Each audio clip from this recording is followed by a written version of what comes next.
அடுத்தபடியாக ஆகச் சிறந்த கதைகள் மட்டுமே இவர் தயாரிப்பில் அவதாரம் எடுக்கும் என்ற நம்பிக்கையை ரசிகர்களிடையே பெற்ற தயாரிப்பாளரும் இயக்குனருமான சுரேஷ் காமாட்சி அவர்களை அன்போடு பேச அழைக்கிறோம். இவ்விழாவிற்கு வந்திருக்கும் பத்திரிகை மற்றும் ஊடக நண்பர்கள் அனைவருக்கும் எனது மாலை நேர வணக்கம்.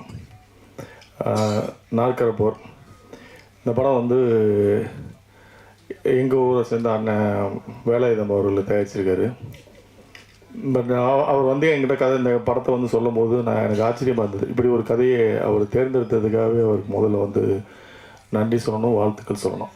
ஒரு புது தயாரிப்பாளர் இப்படி ஒரு கதையை தேர்ந்தெடுத்து பண்ணணும்னு நினச்சது வந்து அவருக்கு உண்மையாகவே அவருக்கு வந்து நம்ம வாழ்த்து சொல்லலாம். அந்த இயக்குனரும் அந்த கதையை வந்து மிக நேர்த்தியாக பண்ணியிருக்காரு.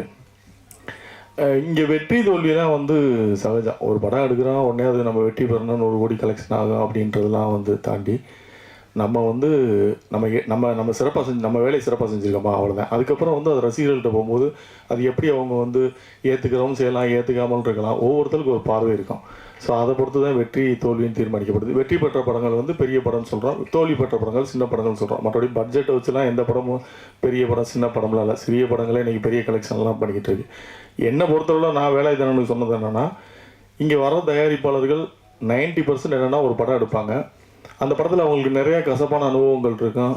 அந்த படம் வந்து நிறைய வேதனைகள் பெற்றிருப்பாங்க, பொருளாதார இழப்பு இருப்பாங்க. ஆனால் அது ஒரு அனுபவம் கிடச்சிருக்கும். அந்த அனுபவம் வந்து அவங்களுடைய முதலீடு. அப்போ என்ன பண்ணால் நம்ம விட்ட இடத்துல தான் முடிக்க முடியாது.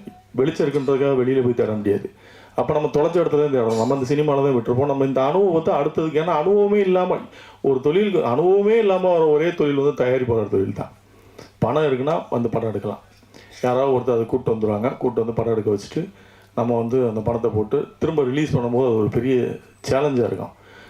ஆனால் அந்த பிரச்சனைலாம் இல்லாமல் வேலாயுதனை வந்து தைரியமாக ரிலீஸ் வரைக்கும் கொண்டு வந்திருக்காருன்றது வெற்றி. உண்மையாகவே நீங்கள் ஒரு லக்கி. ஏன்னா வந்து இப்படி ஒரு படத்தை எடுத்து ரிலீஸுக்கு கொண்டு வரது தான் இன்றைக்கி சேலஞ்ச். படத்தை எடுக்க எல்லாம் எடுத்துடலாம். அப்போ இப்படி ஒரு தயாரிப்பாளர் கிடைக்கிறதா ரொம்ப கஷ்டம். அதை வந்து அவர் சிறப்பாக வந்து செஞ்சுருக்காரு. அவருக்கு இந்த படம் வெற்றி படம் ஆகவேன்னா தொடர்ந்து ஒரு தமிழ் சினிமாவில் தொடர்ந்து அவர் பயணிக்கிறார். ஏன்னா கோவமே படாமல் அவரை நான் கோவப்பட்டு அவர்கிட்ட நான் ஒரு 6-7 மாதம் பார்க்குறேன். கோவப்பட்டு பார்த்ததே கிடையாது. சிரிச்சபடிக்கே இருப்பார். எவ்வளோ டென்ஷனாக இருந்தாலும் சிரிச்சபடிக்கே இருப்பார். ஸோ இப்படிப்பட்ட தயாரிப்பாளர்கள்லாம் தமிழ் சினிமாவுக்கு தேவைப்படுது. இந்த படத்தில் நடித்த லிங்கேஷாக இருக்கட்டும், சுரேஷ் மேனன் சாராக இருக்கட்டும், அபர்நிதியாக இருக்கட்டும், எல்லாருமே வந்து அவங்களுடைய பாத்திரங்கள் வந்து தெளிவாக பண்ணியிருக்காங்க. நான் சின்ன பையன் உட்பட எல்லாருமே நல்லா பண்ணியிருக்காங்க. அபர்நிதி மிக சிறப்பாக பண்ணியிருந்தாங்க. ஆனால் என்ன ஒரு வருத்தம்னா, அந்த அபர்நிதி வந்து இன்றைக்கி இந்த ஃபங்க்ஷனுக்கு வரல. அது தொடர்ந்து நம்ம தமிழ் சினிமாவில் ஒரு சாபக்கேடு ஆயிடுச்சு. ப்ரமோஷனுக்கு வரமாட்டோம் அப்படின்றது. அந்த அபர்நிதியை வந்து நாங்கள் வந்து நீங்கள் இந்த மாதிரி ப்ரமோஷனுக்கு வரணும் அப்படின்னு சொல்லி அவங்களுக்கு கால் பண்ணி கூப்பிட்ட போது தயாரிப்பாளர் கூப்பிட்ருக்காங்க. கூப்பிட்டதுக்கு வந்து அவங்க நான் வரமாட்டேன், எனக்கு ப்ரமோஷனுக்கு தனியாக காசு கொடுக்கணும் அப்படின்னு கேட்டாங்க. இது புதுசாக இருக்குது, ப்ரமோஷனுக்கு தனியாக காசு கொடுக்கணுன்ற புதுசாக இருக்குதுன்னு சொல்லிட்டு அப்படி என்கிட்ட சொன்னாங்க. நான் உடனே அந்த பொண்ணுகிட்ட வந்து நான் அடித்து பேசுகிறேன். இது மாதிரி வந்து பப்ளிசிட்டிக்கு நீங்கள் கண்டிப்பாக வரணும். இங்கே வந்து சினிமா வந்து இருக்க நிலைமை ரொம்ப மோசமாக இருக்குது. ஒருத்தர் வந்து ஒரு படத்தை எடுத்து ரிலீஸுக்கு கொண்டு வரான்றதே பெரிய விஷயம். அப்போ நீங்கள் பப்ளிசிட்டிக்கு நீங்கள் வரணும்ல, நீங்கள் வராமல் இருக்கிறது நியாயம் இல்லை அப்படின்ற மாதிரி சொன்னோம். இல்லை நான் வர முடியாது. ரெண்டாவது அவங்க 2-3 கண்டிஷன் வச்சாங்க. அதெல்லாம் சொன்னால் பெரிய கான்ட்ரவர்சி ஆகிடும். அவங்க வச்ச கண்டிஷன்ஸ்லாம் வந்து நான் ஸ்டேஜில் யாரோட உட்காரணுன்ற வரைக்கும் அவங்க டிக்ளேர் பண்ணுறாங்க. நான் உட்கார ஸ்டேஜில் இவங்கெல்லாம் தான் உட்காரணும், எனக்கு ஈக்குவலானவங்க தான் உட்காரணும் அப்படின்ற வரைக்கும் பேசினாங்க. எனக்கு பயங்கர கோபம் ஆயிடுச்சு. என்ன இப்படி பேசுகிறாங்க? ஒரு ஆர்டிஸ்ட் வந்து என்ன ஏதுனே தெரியாமல் இப்படி பேசிகிட்டு இருக்காங்கண்ணா. நீங்கள் ஒன்று பண்ணுங்கள், உங்களுக்கு வந்து நான் சொல்கிறது புரியலை. நீங்கள் வேணால் நடிகர் சங்கத்தில் கம்ப்ளைண்ட் பண்ணுங்கள். இந்த மாதிரி வந்து இந்த படத்தை வந்து நீங்கள் கூப்பிட்ற ப்ரொமோஷன் கூப்பிட்றாங்க, நான் வரமாட்டேன்னு சொல்கிறேன். என்ன பிரச்சனையாக இருந்தாலும் பேசுவோம், நீங்கள் நடிகர் சங்கத்தில் சொல்லுங்கள் அப்படி. இவரும் தயாரிப்பாளர் சங்கத்தில் ஒரு கம்ப்ளைண்ட் கொடுத்துருக்காரு. அந்த கம்ப்ளைண்ட்டுக்கு வந்து தயாரிப்பாளர் சங்கம் கூப்பிட்டுருக்காங்க. அவங்க வரலைன்னு நினைக்கிறேன். அது என்னாச்சுன்னு தெரியல. அப்போ நடிகர் சங்கத்தில் நீங்கள் சொல்லுங்க மாதிரி நடிகர் சங்க உறுப்பினரே இல்லைன்றாங்க அவங்க. சரி வேறு இவங்களை என்ன தான் பண்ணுறது அப்படின்னு சொல்லிமா, நீங்கள் வர்றீங்களா வரலையா அப்படின்னு. நான் முடியாது சார், எனக்கு 3 லட்ச ரூபா கொடுத்தா நான் வர்றேன் பப்ளிசிட்டிக்கு, இல்லைன்னா வரமாட்டேன். ரொம்ப நன்றி, நீங்கள் வைங்க, உங்களுக்கு 3 லட்ச ரூபா கொடுக்குறத நாங்கள் வேறு மாதிரி பப்ளிசிட்டி பண்ணிக்கிறோம், விட்டுருங்க அப்படின்னு சொல்லிட்டு விட்டாச்சு. அப்புறம் ஒரு 2 நாள் பொறுத்து கால் பண்ணாங்க. சாரி சார், நான் தெரியாமல் பேசிட்டேன், அன்றைக்கி இங்கே யாருன்னு தெரியாமல் பேசிட்டேன், சாரி நான் மன்னிச்சிருங்க, நான் வந்து அந்த ஃபங்க்ஷனுக்கு வர்றேன், நான் ப்ரொமோஷன்ஸ்க்கெலாம் வர்றேன். நான் இதுக்கு இருக்குங்க சாரி, பரவாயில்ல, நீங்கள் சப்போர்ட் பண்ணுங்கள். அந்த இயக்குனர் வந்து புதுசாக படம் பண்ணுறாரு, உங்களோட நிறைய கலைஞர்கள் நடிச்சிருக்காங்க, நீங்கள் கொஞ்சம் ஃபெமிலியரான ஆள், வந்தீங்கன்னா உங்கள் சப்போர்ட் கொஞ்சம் யூஸாக இருக்கும், வாங்கன்னு சொன்னேன். அதுக்கப்புறம் என்ன ஆச்சுன்னு தெரில, அவங்க வரலன்னு நினைக்கிறேன். என்ன சொன்ன, உங்கள்கிட்ட தான் பேசினாங்களா? அவுட் ஆஃப் ஸ்டேஷன்ட்டாங்களா, ரைட்டு, அப்படியே இருக்க சொல்லுங்கள். அவுட் ஆஃப் ஸ்டேஷன்லேயே இருக்கட்டும், உள்ளே வர வேணாம். தமிழ் சினிமாவுக்கு இப்படிப்பட்ட நடிகைகளே தேவையில்லை. அவங்க அவுட் ஆஃப் ஸ்டேஷன்லேயே இருக்கிறது தமிழ் சினிமாவுக்கு நல்லது.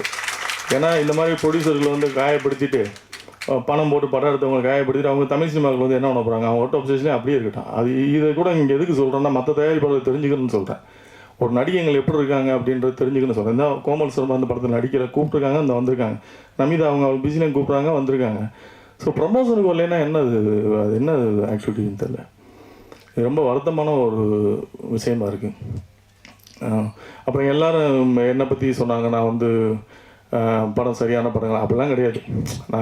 எனக்கு வந்து அண்ணன் வேலைதானே வந்து நம்ம ஊருக்காரு, சரி அவருக்கு சப்போர்ட் பண்ணணும் அப்படின்னா. ஏன்னா நல்ல படங்கள்லாம் நமக்கு வந்து சமீபத்தில் நான் மீரா கதிரவனோட ஒரு படம் பார்த்தேன், மிகச்சிறந்த படம். இப்போ சொல்கிறேன், எழுதி வச்சுங்க. அந்த படம் வந்து தமிழ் சினிமாவில் வந்து பெருசாக பேசப்படும். அந்த மாதிரி ஒரு படம். எனக்கு ஒரு படம் பிடிச்சதுன்னா எனக்கு அந்த படம் வந்து ஏதாவது ஒன்று பண்ணணும்னு எனக்கு மனசுக்குள்ளே ஒரு ஜெயிக்கிறோம் தோக்குறோம்லாம் தாண்டி எனக்கு கதை பிடிக்கணும். ரெண்டாவது வந்து அந்த படத்தில் ஏதாவது ஒரு கருத்து இருக்குன்னா பண்ணுவேன், இல்லைன்னா வந்து அது எனக்கு பெருசாக நாட்டம் போகாது. அப்படி தான் நான் பண்ணுறது. அப்படி பார்க்கப்பட்ட படங்களில் இந்த நாற்கர போரே எனக்கு வந்து இதில் பேசக்கூடிய அரசியல் எனக்கு ரொம்ப பிடிச்சிருந்தது. இது வரைக்கும் யாரும் சொல்லாத ஒரு விஷயம். நான் மிக மிக அவசரத்தில் சொன்ன மாதிரி அந்த கண்டென்ட் மாதிரி இதுலேயும் இந்த விஷயம் வந்து இது வரைக்கும் யாரும் தொடாத ஒரு ஏரியாவை அந்த இயக்குனர் தொட்டிருப்பார். அது நேர்த்தியாக கை வச்சிருப்பார். ஸோ அதனால் இந்த படத்துக்கு வந்து நம்ம ஆதரவு கொடுக்கணும் அப்படின்னு நினச்சிட்டு இந்த படத்துக்கான வேலைகளை ஆரம்பித்தான். தயாரிப்பாளர்கள் முக்கியம் அப்படின்லாம் எல்லாம் பேசலாம். இன்றைக்கி ஈவினிங் எனக்கு ஏற்பட்ட ஒரு கதை, இவங்கெல்லாம் இதில் பேசும்போது எனக்கு மைண்டில் ஃபுல்லாக அதான் ஓடிக்கிட்டு. இன்றைக்கி சாயந்தரம் ஏற்பட்ட ஒரு கசப்பான அனுபவம். சமீபம்லாம் பார்த்திங்கன்னா, நான் பத்திரிகையாளர்களுக்கு எல்லாருக்குமே நல்ல நண்பர்கள், எல்லாருமே என்னுடைய சகோதரர்கள், எல்லாரும் நான் நெருங்கி பேசக்கூடிய எல்லாருமே நேரடியாக பேசக்கூடிய நண்பர்கள் எல்லாருமே. எனக்கு இங்கே இருக்க பத்திரிகையாளர்கள் அத்தனை பேருமே நேரடி தொடர்பில் இருக்கவங்க, எல்லாருமே அண்ணன் தம்பியாக பழகக்கூடிய ஒரு சமீப காலமாக ஒரு வார இதழில் வந்து தொடர்ந்து வணங்கானை பற்றி தவறான செய்தி வந்துகிட்டே இருந்தது. எனக்கும் பாலண்ணனுக்கும் பிரச்சனை, பாலண்ணனுக்கு எனக்கும் பணத்தினால பிரச்சனைன்னு என்னென்னதே சொல்கிறாங்க. நான் கடந்து போயிடுறது. என்ன பஞ்சாயத்து? ஒருவேளை பஞ்சாயத்து இருந்தால் நீங்களே வந்து கூட தீர்த்து வச்சுட்டு போயிருங்களேன். எங்கள் 2 பேருக்கு எதுவும் பஞ்சாயத்துனா சரி பரவாயில்ல, நீங்களே வந்து தீர்த்து வச்சுட்டு போயிருங்க அப்படின்னு கூட எனக்கு நுழைந்து வந்து எதுக்கு எழுதுறாங்க அப்படின்னு. இந்த இது பிரச்சனை ஒரு பக்கம் போயிட்டு இருக்கும்போது இன்னைக்கு சாயந்தரம் அதே பத்திரிகையிலேருந்து ஒரு இன்டர்வியூவாக வந்திருந்தாங்க. அதே வார இதழ், ஒரு முன்னணி வார இதழ் இன்டர்வியூவாக வர்றாங்க. அந்த பத்திரிகையில் பணியாற்ற அத்தனை பேருமே என்னுடைய நண்பர்கள். அவங்க வச்ச கேள்வி வந்து எனக்கு உண்மையாகவே வந்து மிகப்பெரிய ஒரு கோபத்தை. முன்னெல்லாம் எப்படி நீங்கள் பத்திரிகையாளர் எங்கள்கிட்ட கேள்வி வைப்பீங்க, ஒரு கேள்வி கேட்பீங்க, நாங்கள் பதில் சொல்லுவோம், அதுக்கு ஒரு துணை கேள்வி கேட்பீங்க, அந்த நான் என்னோடய பதிலேருந்து ஒரு துணை கேள்வி கேட்பேன். இதெல்லாம் வந்து ஜேர்னலிஸ்ட், இவங்க வந்து பத்திரிகையாளர்கள். அந்த தரத்தில் தான் எனக்கு பத்திரிகையாளர்கள். ஆனால் ஒரு கேள்வி கேட்போம். நான் ரவி பெர்னாட் சார்லாம் வந்து அவள் பார்த்து பிரமிச்சிருக்கேன் அவரோட கொஸ்டின்ஸ்லாம். அப்படி நான் பத்திரிகையாளர் வந்து ரொம்ப நேசிக்கக்கூடிய ஆள். ஏன்னா எனக்கு சோசியல் மீடியாவில் யாராவது ரொம்ப அழகாக எழுதியிருந்தாங்கன்னா, ஆர்டிக்கல் எழுதினா, கவிதா பரஞ்சனோட ஆர்டிக்கலுக்குலாம் நான் வந்து எனக்கு ரொம்ப பிடிக்கும். அப்படி எனக்கு ஒரு சோசியல் மீடியாவில் அந்த ஃபேஸ்புக்கில் வந்து நிறைய பேரை வந்து நான் ஃபாலோ பண்ணுவேன். நான் அவங்களுக்கு கமெண்ட்ஸ் கொடுக்குறேன், அதெல்லாம் கிடையாது, நான் ஃபாலோ பண்ணுவேன் அவங்க என்ன எழுதுகிறாங்க. அப்போ ஒரு இன்டர்வியூ வந்திருக்காரு. இன்டர்வியூ வரும்போதே ஒரு 15 கொஸ்டின் வச்சுருக்காரு. இப்போலாம் வந்து கொஸ்டின் வந்து கேட்குறது எழுதிட்டு வந்துடுது, ஆஃபீஸில் உட்காந்து ப்ரிப்பேர் பண்ணி வந்துட்டு அந்த கொஸ்டினை வச்சுட்டு ஒவ்வொரு கேள்வியாக வந்து கேட்ட கேள்வி எல்லாமே அமைச்சராக இருந்தது, எல்லாத்துக்கும் பதில் சொன்னேன். கடைசியில் ஒரு கேள்வி கேட்டார். பாலாவை வச்சு படம் எடுத்தவங்களாம் ரோட்டுக்கு போயிட்டாங்க, நீங்கள் எப்போ ரோட்டுக்கு வரீங்க? எனக்கு பயங்கர கோவம் வந்துருச்சு. பாலாவை வச்சு படம் எடுத்தவங்களாம் ரோட்டுக்கு போயிட்டாங்க, நீங்கள் எப்போ ரோட்டுக்கு வரீங்கன்னது ஒரு பத்திரிகையாளர் கேட்க வேண்டிய கேள்வியாக இது. நான் இதே கேள்வியை திரும்பி அந்த பத்திரிகையாளர் கேட்டேன்னா, உங்களை மாதிரி பத்திரிகையாளர்லாம் வச்சுட்டு இருக்கிற அந்த வார இதழ் அவர் என்னைக்கு ரோட்டுக்கு வருவார் அப்படின்னு கேட்டேன்னா இது எப்படி இருக்காங்க? எனக்கு ரொம்ப இன்னைக்கு இந்த மேடையில் நான் வந்து உட்காந்துருக்கும் போது எனக்கு மைண்டில் தான் ஓடிக்கிட்டு இருந்துச்சு. இவங்க எல்லாம் பேசும்போதெல்லாம் எனக்கு வந்து அந்த செய்தி மட்டுமே மைண்டில் ஓடிச்சு. இவ எப்படி இப்படி கேட்குறாங்க? ஒரு படத்தை கோடிக்கணக்கில் போட்டு எடுக்கிறோம், ஒரு ஒரு ஒரு தகுதியான ஒரு கேள்வி இல்லாமல் இப்படி வந்து நீங்கள் எப்போ ரோட்டுக்கு வருவீங்க அப்படின்னு கேட்டால் இது என்ன கேள்வி? இது எப்படி இது ஏற்றுக்கிறது என்னன்னு எனக்கு தெரில. இனிமேலாவது அந்த பத்திரிகை, நான் பேர் நாகரிகங்கிறது அந்த பேர் சொல்லக்கூட விரும்பலை, இனிமேலாவது அந்த பத்திரிகை பணிபுரிவர்களும் சரி, அந்த பத்திரிகை நிர்வாகமும் சரி, கொஞ்சம் உங்கள் செய்தியாளர்கிட்ட கொஞ்சம் அனுபவமான கேள்விகளை கேட்க சொல்லுங்கள். ஏன்னா இது எங்களை காயப்படுத்துது. எவ்வளோ வழி இருக்குன்னு யோசிச்சு பாருங்கள். கோடிக்கணக்கில் பணம் போட்டு நிற்கிறோம் நாங்கள், எப்போ நீங்கள் ரோட்டுக்கு வருவீங்கன்னு கேட்குறது. அதே கேள்வியை நீங்கள் வேறு மாதிரி கேட்கலாம். பாலா வச்சு படம் எடுத்தவங்கலாம் ரோட்டுக்கு வந்துட்டாங்க ஏற்கனவே அப்படின்னு ஒரு டாக் இருக்குது. இதை பற்றி இந்த விமர்சனத்தை பற்றி நீங்கள் என்ன கேட்குறீங்கன்னா அது நியாயமான கேள்வி. நீங்கள் எப்போ ரோட்டுக்கு வருவீங்கன்னு கேட்குறது என்ன கேள்வின்னு எனக்கு ஒன்றும் புரியலை. இது என்னுடைய ஆதங்கம். ஆக்சுவலாக வந்து நீங்கள்லாம் என்னுடைய நண்பர்கள், பத்திரிகையாளர்கள் கூட நண்பர்கள், உங்கள் மேலே மிகப்பெரிய மரியாதை வச்சுருக்கேன், உங்களோட நண்பராக பழகிறேன். என்னோடய ஆதங்கத்தை சார் எனக்கு வந்து இவங்கெல்லாம் பேசும்போது எனக்கு மைண்டில் அதுதான் ஓடிக்கிட்டு இருந்துச்சு. என்ன இப்படி கேட்டாங்களே எனக்கு வரும்போது, அதுவும் இந்த ஃபங்க்ஷனுக்கு கிளம்பி வரும்போது நான் அப்போவும் நான் அந்த ஃபங்க்ஷனுக்கு போகிறேன் அப்படின்னு சொல்கிறேன். இல்லை ஒரு 10 நிமிஷம் தானே உட்காந்து முடிச்சுட்டு போயிருங்கன்னு சொன்னோன்னே சரி அப்பவும் அந்த இம்பார்ட்டன்ஸ் கொடுத்து ஓகே நம்மளை மதித்து ஒருத்தர் வர்றாங்க கொடுப்போம்னு சொல்லி கொடுக்கும்போது கேட்ட கேள்வி வந்து எனக்கு ரொம்ப ஹர்ட் ஆயிடுச்சு. எனிவே இந்த நாற்கர போர் படத்தில் வந்து பணியாற்றின அத்தனை பேருக்கும் என்னுடைய வாழ்த்துக்கள். இந்த படம் வந்து ஒரு மிகச்சிறந்த படமாக வரணும். இதில் பேசப்பட்ட கருத்துக்கள் வந்து விவாதிக்கப்பட வேண்டிய ஒரு கருத்துக்கள். இதை வந்து எல்லாருமே தெரிஞ்சுக்க வேண்டிய, விவாதிக்கப்பட வேண்டிய ஒரு கருத்துக்கள். ஸோ அந்த படம் வந்து வெற்றி பெறுவதற்கு என்னுடைய வாழ்த்துக்கள். வந்திருந்த அனைவருக்கும் எனது நெஞ்சம் நிறைந்த நல்வாழ்த்துக்களை விடைபெறுகிறேன். நன்றி.